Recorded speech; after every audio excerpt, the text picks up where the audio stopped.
Welcome to today's LinkedIn Live for our Leadership in the Federal Government series. My name is Chris Schiavone, and I am the Director for Executive and Team Coaching at the Partnership for Public Service. I'm joined today by my colleague, Emily Kalnicki, who's been one of the lead researchers on this project, and by two amazing federal leaders, Diana Sen and Rhea Brooks. Diana is a member of the Senior Executive Service and is the Northeast Regional Director for the Office of Federal Contract Compliance Programs at the Department of Labor. Rhea is a contracting officer at the USDA's National Finance Center. So over the past few months, the partnership has produced monthly research briefs using data from our Public Service Leadership Model 360 assessment tool, specifically analyzing quantitative and qualitative data about women leaders in government. We're excited to be talking with you all today on the final piece of this research series, which is our recommendations. We're going to dive right into the conversation today, Emily. So let's start with you. Can you tell us a little bit about how the partnership developed these recommendations and who your intended audience is for them? Yeah, absolutely. Thanks, Chris. Excited to be here to share this final research brief in the series. So to answer your question, we compiled these recommendations from 13 different interviews we had, as well as additional focus groups of women at various leadership levels, as well as different agencies in the federal government. We also built these recommendations on data we analyzed from over 1,100 federal employees who completed a 360 assessment tool from the Public Service Leadership, a 360 assessment tool between December 2020 and April 15, 2022, which means there's over 15,000 rating scores. So there's a lot of data that we use to compile these recommendations. The most important data was the interviews and the focus group to really get a rich data set and qualitative data to be able to compile the recommendations. And based on the data, as far as the audience, we really believe that to foster this culture of inclusion, there are improvements that can and need to happen at all levels. So that means, the individual, the team, the agency, as well as the whole of government. And so a main focus for our research really highlights how leaders serve an important, kind of area of opportunity for positive change, for a culture of inclusion, as well as equity. And so in order to help focus on that leader level, we do conclude each section with some questions for leaders themselves to ask when they're working to support their teams, especially women, but not only women. We know that when we're building a culture of inclusion, the recommendations that we've made and the questions that we're asking will help support that across all federal leaders. Thanks, Emily. And Diana, I'd love to turn to you next. As you have been reading the research briefs and read through the recommendations, which one of those really spoke to you in terms of positively impacting your experience as a woman leader in government? Thank you, Chris. I think the taking the whole person approach really resonated. And I think that's been the approach. I really want to make sure that I know who I'm working with and that they know me so that we can see their strengths and see how they can, be inspired to work with the team. And I feel that if you don't get to know the person and see their strengths, you can't necessarily work as a team as well. So for me, I think that's been really important.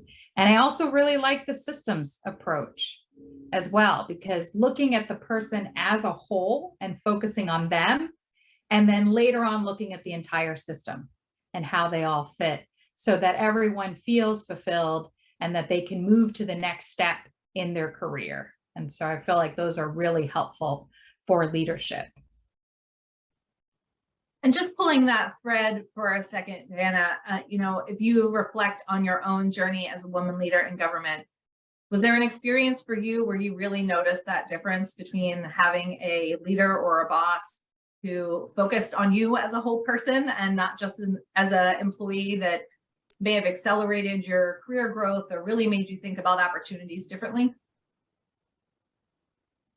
Yes, I ended up coming to this job about 10 years ago. And I remember talking to the director and saying, I'm so thankful that you gave me this opportunity and I'm really going to rise to the challenge. And she said, you're already there. You're already there. You're a civil rights lawyer. You've done all this work. You're absolutely ready to go. And so that really just helped change my perspective and said, yes, we're ready to go. And that we have more to leadership than we know, right? We always think, oh, we should do this, we should do that. We're not as adequate as we should be. And it's no, we're ready to serve and we're ready to lead. We just have to have confidence. And sometimes having that mentor or that boss give you that inspiration and that new perspective, I think really is rewarding, and it changes your focus. That's very true. And I think if a plug to go read our self-efficacy brief about how that shows up for women leaders in government. And Rhea, I would pose the same question to you as you were reading the recommendations. Was there anything that stuck out to you in terms of something that really has resonated with you or had a positive impact on your career journey so far in government? Yes, so for me, the recommendation that stuck out to me was advocacy and being flexible, adaptable, and open to opportunities. Thing that really stood out was being open to new opportunities, even if they may not have been sought out. And there are a couple of opportunities in my federal career that I did not seek out, but they were offered to me because I've been, seen in what I've been doing, on my own. I've been noticed at a higher level. So one example was that I was selected to take over a mentoring program that includes people from the SESs at our federal agency down to GS5s. So that was an opportunity for me to display my leadership skills to the higher ups in the organization. And also, I told you earlier about being selected for this panel. Would have never thought. I was like, well, why me? But, it must have been something that was seen that I was offered the opportunity. And then also recognizing opportunities when they arise, actively pursuing them before they are offered. I can think back to when our building was hit by a tornado a couple of years ago, and we had to scramble to find where the employees would go because they were at our alternative work site in another city, and we needed to quickly get them back to our city.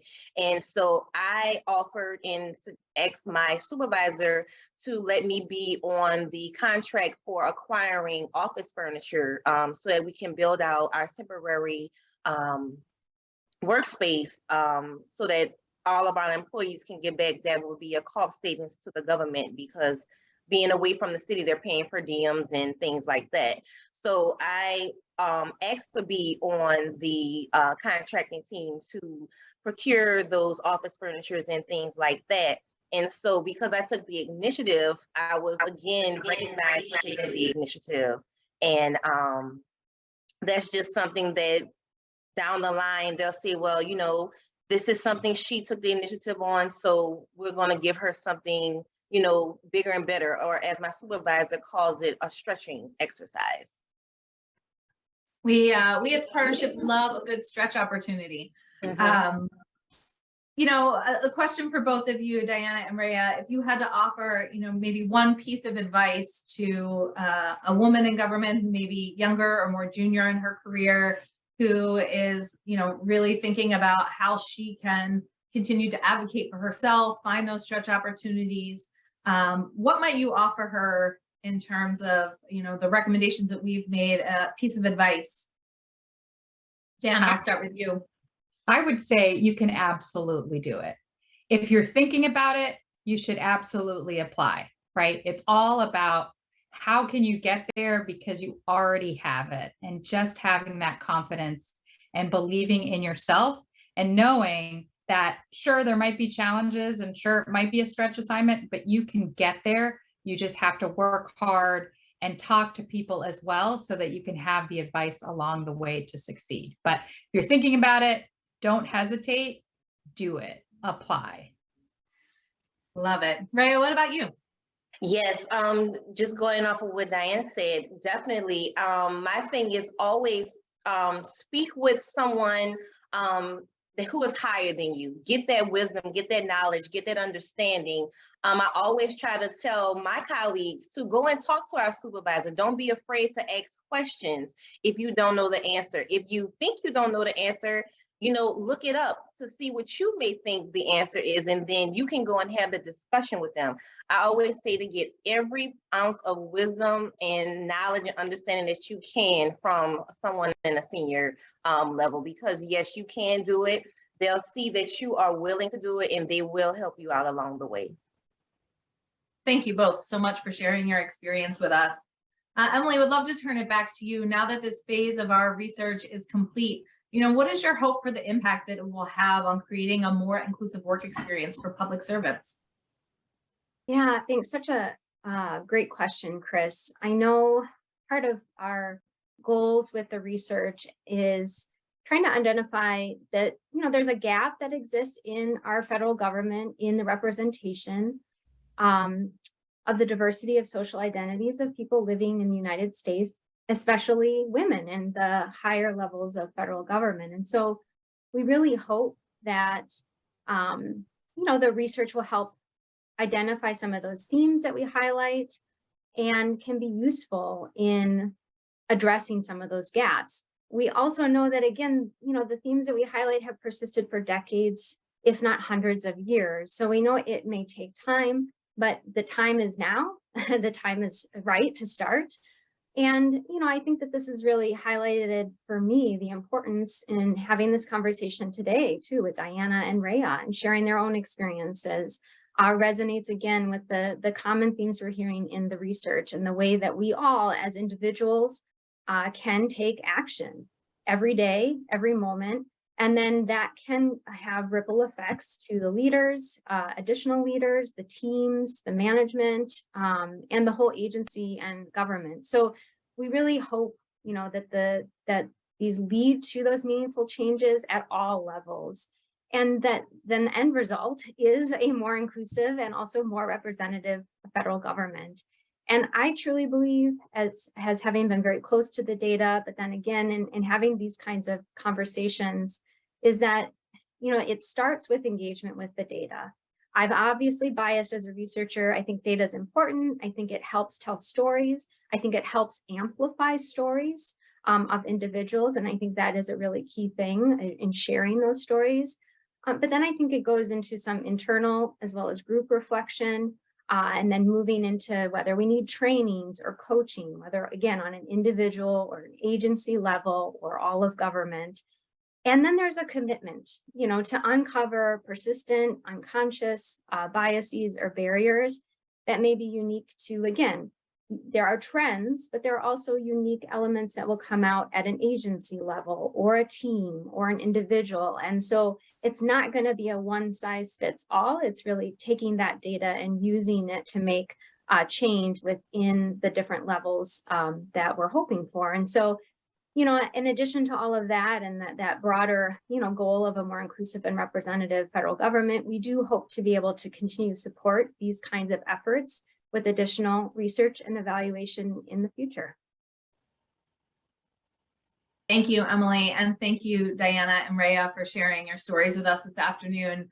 As we close out, the Partnerships Public Service Leadership Institute is really committed to using our research that our wonderful research team produces to drive change programmatically, systemically, in our advocacy capacity. And we hope that this research series has really sparked great conversation about what it means to be a woman leader in government. I know Emily and I and our colleague Nadia, who is out on maternity leave, have really enjoyed the conversation that we have had with a lot of women across government and hearing their experiences. And our hope is that this is just the beginning. So if you are watching live or on the recording, please engage with us in the conversation. You can use the hashtag #LeadHerShip. We really, if you have questions or ideas or things that as you're reading the brief, you had an aha, we'd love to hear about them. We'd love to hear your stories and your experiences to help us inform what comes next programmatically. So thank you, Emily, for the wonderful work that you and your team have done over the course of the past year. This has been super exciting for me. And Diana and Rhea, thanks for spending your lunch hour with us and sharing your story. Please continue to engage with us on this topic, and we look forward to more. So thank you all and have a great afternoon.